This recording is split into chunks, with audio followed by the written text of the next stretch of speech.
உங்க ரெட்மி மொபைல்ல நீங்க பர்சனலா யூஸ் பண்ணக்கூடிய ஒரு அப்ளிகேஷன் எப்படி ஹைட் பண்றதுன்னு பார்க்க ஃபர்ஸ்ட் செட்டிங்ஸ் ஓபன் பண்ணிக்கோங்க. அப்படியே கீழே ஸ்க்ரோல் பண்ணி ஆப்பை கிளிக் பண்ணிக்கோங்க. இதுக்குள்ள கீழே பார்த்தீங்கன்னா ஆப் லாக் இருக்கும், அதை கிளிக் பண்ணிக்கோங்க.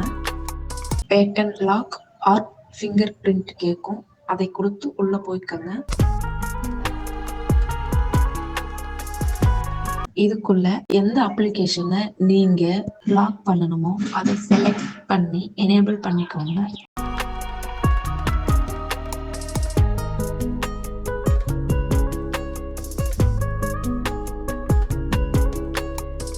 எனேபிள் பண்ணிட்டு லாக் பண்ண அப்ளிகேஷனை ஓபன் பண்ணா லாக் கேட்கும். அன்லாக் பண்ணா மட்டும்தான் அந்த அப்ளிகேஷன் ஓபன் ஆகும்.